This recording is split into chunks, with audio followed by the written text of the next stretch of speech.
हाँ जी अस्सलाम वालेकुम मिठिया गल इंज अगे एक वीडियो अपलोड की है ते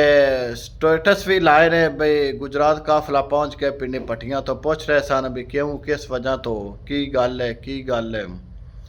तो हाँ जी मिठिया गल इंज दी है तुहानू पता है कि अज उत्थे जिले हाफजाबाद का एक बहुत बड़ा मनसूबा आया उसका अज टेंडर होना सी उस ते अज बोली होनी सी ठेकेदार ने उत्थे बोली लाया कि वो टेंडर वसूल करना आया। ਜਿਹੜਾ ਉਹ ਟੈਂਡਰ ਆਇਆ ਉਹ ਪਿੰਡੀ ਪੱਟੀਆਂ ਗੋਲ ਚੌਂਕ ਤੋਂ ਲਾਹੌਰ ਰੋਡ ਦਾ ਉਹ ਟੈਂਡਰ ਆਇਆ ਜਿਹੜਾ ਪਹਿਲੇ ਉਸ ਦਾ ਤੈਅਸ਼ੁਦਾ ਹੋਇਆ ਟੈਂਡਰ ਉਹ 2 ਅਰਬ ਦੇ 2 ਕਰੋੜ ਆਇਆ ਤੇ ਉਸ ਦਾ ਜਿਹੜਾ ਮਨਸੂਬਾ ਆਇਆ ਉਹ ਭੱਟੀ ਸਾਹਿਬਾਨ ਪਿੰਡੀ ਭੱਟੀਆਂ ਹਲਕਾ PP 39 ਵਾਲੇ ਜਿਹੜੇ MPK ਸਾਹਿਬਾਨ ਆਏ ਉਹਨਾਂ ਆਪਣਾ ਠੇਕੇਦਾਰ ਲਿਆਂਦਾ ਵੀ ਅਸੀਂ ਤੈਨੂੰ ਠੇਕਾ ਲੈ ਕੇ ਦਿੰਨੇ ਆ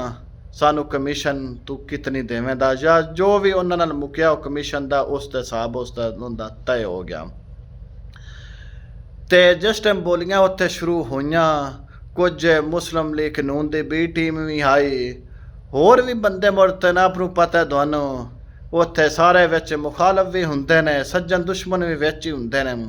उन्हें ठेका ना लैन दिता होर ठेकेदार ने उस दा ठेका जिहड़ा ले वो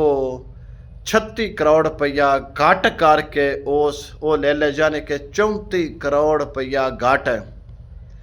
2 अरब 2 करोड़ विचों 34 करोड़ रुपया उस घट करके 1 अरब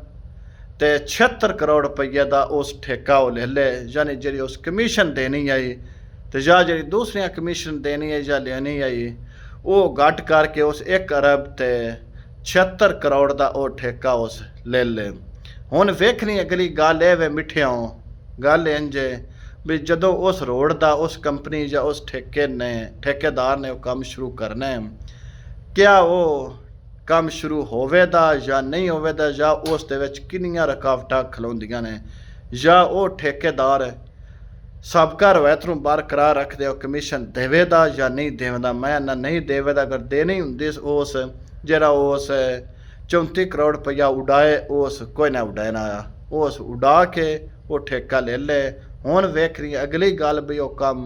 शुरू हुंदा है या नहीं हुंदा रुकावटां कितनियां को बनने। हाँ जी मिठिया तुहानूं वीडियो साडी पसंद आवे तो शेयर इसनूं लाजमी करना है।